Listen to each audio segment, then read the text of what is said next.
Bom dia, pessoal. Tudo bem com vocês? Hoje nós vamos falar a nossa primeira aula do segundo bimestre. Vamos falar sobre práticas corporais e cultura nacional. Mais precisamente sobre o sumô. Nesta aula também vamos chamar eu vou chamar também aqui a presença da professora Tia Ney em alguns slides. Agora mesmo ela aparece, tá bom? E a gente aqui essa ilustração está na página 3 da apostila do segundo bimestre. Vocês observem que tem pessoas acima do peso. Essa é uma tradição do sumô, tá certo? E vamos para frente aí. Os objetivos do sumô é discutir as transformações das práticas corporais, da história e do processo de esportivização. É porque esportivização é o mesmo que fazer esporte, tá certo? Mas a meditação do sumô, valorizando e respeitando as culturas de origem, identificar as transformações históricas que a gente comentou no slide anterior, os fenômenos esportivos, experimentar a execução dos movimentos e planejar estratégicas básicas. Tudo isso envolve educação física e atividade física de um modo geral. Tá certo? Essa se encontra na página 4. O sumô é uma luta oriental com contato direto, como o judô e o karatê. E tem a ocidental, que sem contato direto, que é a esgrima, né? E a gente também estudou nos anos anteriores as lutas brasileiras. Mais especificamente, a luta que é mais praticada na escola é a capoeira e as lutas indígenas, que a gente tem visto falar que ela é mais disputada na escola, é mais praticada na escola, porque é uma luta que todo mundo conhece e no Brasil inteiro é praticada nas praças, nas universidades. Então a capoeira é a nossa luta brasileira. No próximo slide, eu quero a presença aqui da Tia Ney, quero agradecer ela por aceitar o nosso convite para pronunciar corretamente as palavras em japonês. Bom dia, crianças, adolescentes, tudo bom com vocês? Olha, o Tinitim pediu a ajuda aqui da Tia Ney para fazer algumas pronúncias, né? Que a Tia Ney morou muito tempo no Japão, mais de 20 anos. Então, a respeito da pronúncia de várias práticas que tem no Japão, a Tia Ney conhece bem. Então, vamos lá. O conhecimento do sumô está cercado de lendas que envolvem a própria história do Japão. O esporte mais popular do país, né? Que realmente o sumô no Japão, ele é bem mais aplaudido, bem mais assistido do que o futebol. O Japão, para eles, os sumotores, como se dizem, eles são os tops lá, seria o Neymar aqui no Brasil, né? Então, ela existe desde o século II a.C. Nossa, nem a Tia Ney sabia que era antes de Cristo que já existia essa luta. Muito interessante saber isso, né? Ela apareceu pela primeira vez no livro, olha a pronúncia aqui, é Kojiki. Kojiki, que se pronuncia essa palavra aí. Que são as crônicas das coisas antigas, né, de 712 depois de Cristo, que é o livro mais antigo do Japão. De acordo com essa lenda, houve um desafio entre os deuses. A pronúncia é Takemikazuchi e Takeminakata, pelo controle das ilhas da costa de Izumo. Afirma-se que são disputados torneios desde o século VII, tornando-se popular durante a era Tokugawa, 1603-1868. Aqui vocês estão vendo, ao longe assim da figura, vocês vê o monte, a pronúncia certa é Monte Fuji. Aqui Pessoal, desculpa aí que a tia Ney prepara a aula de um jeito e a Lohane e o tio Niltinho, eles estão aqui do lado aqui, é a forma diferente. Então, nós vamos aqui, isso aqui que vocês estão vendo nessa figura, é um templo budista. A tia Ney conhece ele é todinho de ouro. Aqui vocês podem subir até o último andar e tem muitas fotos aí dentro, tem muita coisa assim, muita riqueza dentro desse templo. E fora dele existem muitos... Então, pessoal, eu estava explicando que em volta desse templo aqui, na cidade, tem muito veado, esses animaizinhos que a gente costuma ver por aí. E a pronúncia do veado em japonês é shika. Então, a cidade é cheia. Qualquer lugar que você vai, conveniência, assim, é cheia. Às vezes, os proprietários deixam até o shika entrar dentro da conveniência, você tira foto. É uma bela paisagem, é muito bonito lá. E ele é cercado também por muitas árvores maravilhosas que se chama sakura, que aqui no Brasil ela quase, eu acho que não tem dela, que é a flor de cerejeira. Mas é uma paisagem esplêndida, é um cartão postal. E lá no fundo você vê o Monte Fuji, que a pronúncia certa é Fuji e não Fuji. O J lá no Brasil se pronuncia Di, o Gi no caso se pronuncia Di, né?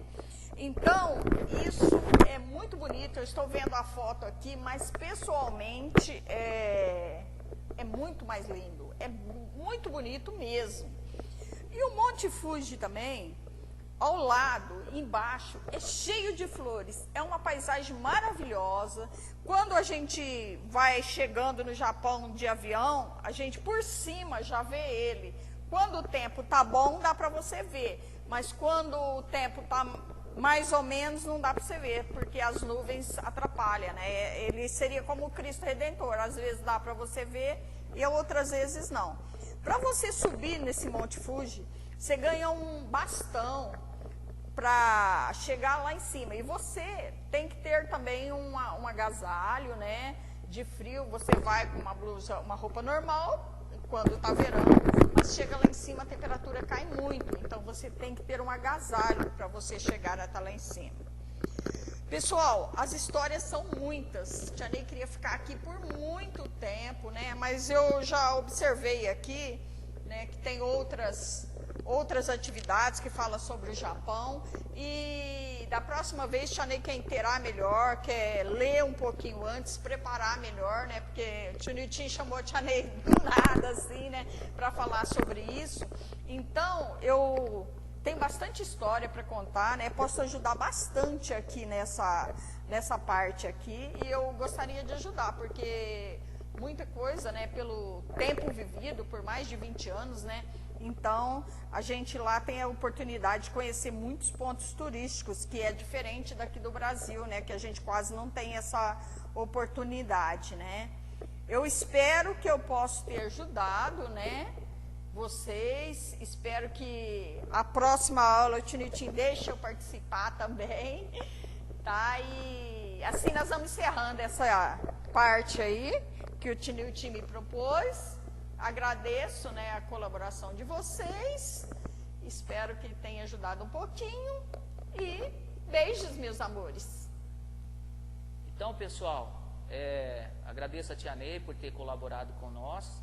E falando sobre o Monte Fuji lá ao fundo, ela esqueceu de comentar com vocês, precisa ter um condicionamento físico, precisa ter uma preparação para poder escalar esse Monte Fuji aí. Tá legal? Beleza? E isso a gente pratica.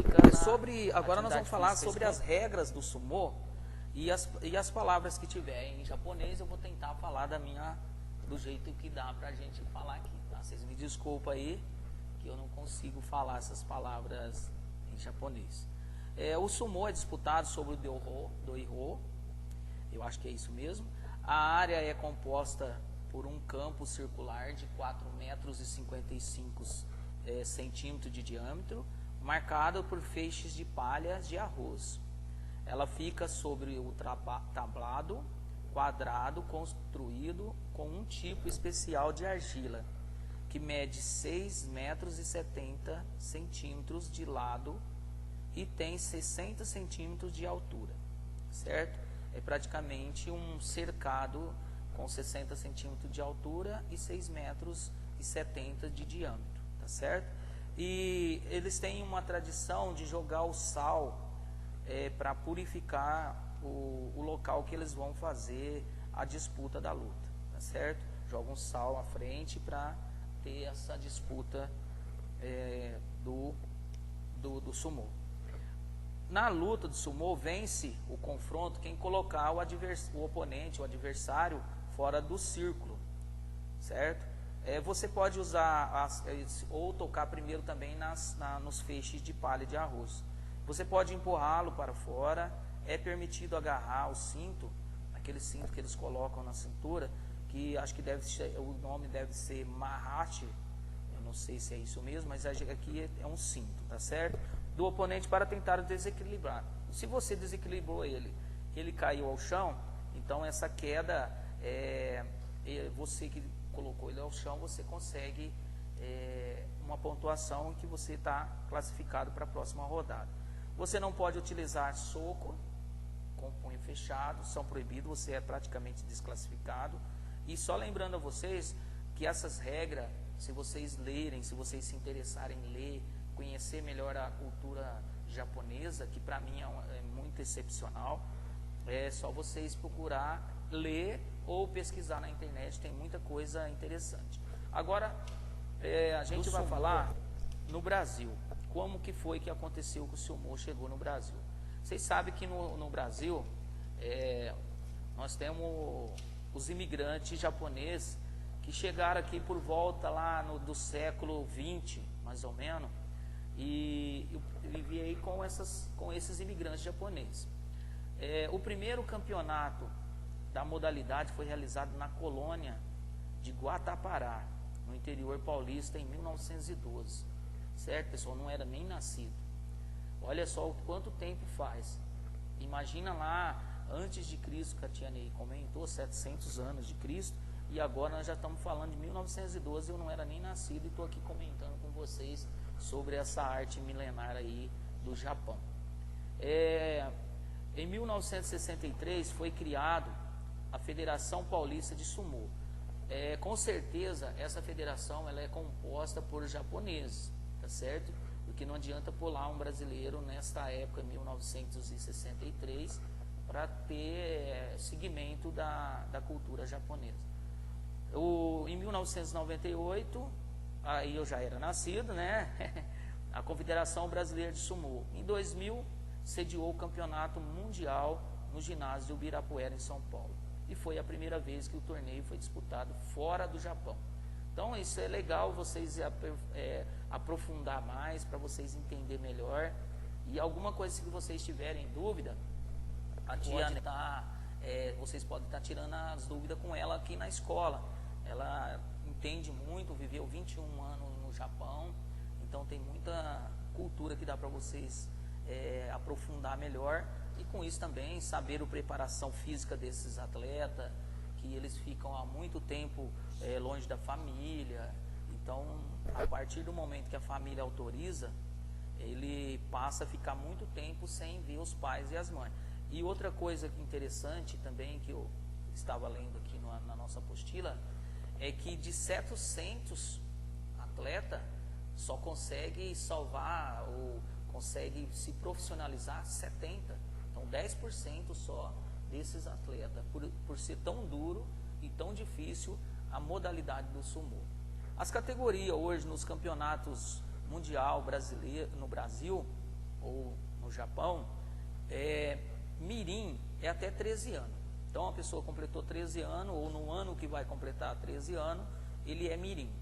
A partir dos 13 anos até os 16 anos, ele já é a categoria infantil. E a partir dos 16 a 19 é juvenil.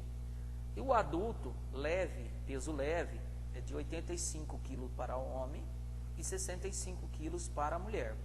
E o adulto médio, 85 até 115 quilos, olha para vocês verem o tamanho dessa pessoa. E para os homens, e 65 a 85 quilos para as mulheres. O adulto pesado, acima de 115 quilos para os homens e acima de 85 quilos para as mulheres. E o adulto absoluto, sem limite de peso. Aí não importa, tá certo? E para a gente encerrar, vamos saber mais um pouco sobre o sumô. Eu vou ler aqui algumas coisas que eu falei anteriormente, tá certo? Vou ler para vocês entenderem melhor. E depois vocês podem assistir e aperfeiçoar mais o que eu estou falando para vocês. A vida dos lutadores de sumô não é fácil, apesar do status de herói que eles têm no Japão. A maioria dos lutadores vem de áreas rurais, então a maioria são pessoas humildes que aderem a esta modalidade. Quando recebem a aprovação da família, que eu tinha comentado antes, passam a ser treinados por um oyakata, é um mestre, é um professor, ou é também um lutador aposentado que cuida de até 50 reiya, que é o estábulos, é os alunos. Ele cuida no Japão ou em outros países, certo? E cada mestre desse treina entre 6 a 30 lutadores. Agora, para terminar, os lutadores passam a morar nesses locais e recebem uma pequena mesada. Os treinos a rotina são duras, e a cada 700 lutadores, cerca de 70 se tornam shikitori, que é o profissional da luta. Olha para vocês verem como que essa luta é extremamente desgastante, que de 700, só 70 se forma profissionalmente. Então, pessoal, eu quero agradecer vocês pela atenção. Hoje a aula foi um pouquinho mais longa, mas é importante vocês entenderem que a nossa cultura é boa, mas temos uma cultura japonesa aí muito legal, e o positivo está preocupado também, pessoal, não só falar do futebol, mas falar de outras culturas, como o sumô, o taekwondo, o karatê. Então eles estão falando de outras atividades, outras práticas corporais que você pode ter no seu dia a dia. Acredite no poder da educação. Não esqueçam de fazer o comentário de vocês, dê as sugestões de vocês para que nós possamos cada dia mais melhorar as nossas videoaulas. Muito obrigado e até a próxima aula, se Deus quiser. Tenha um ótimo final de semana para todos. Obrigado. Tchau, tchau.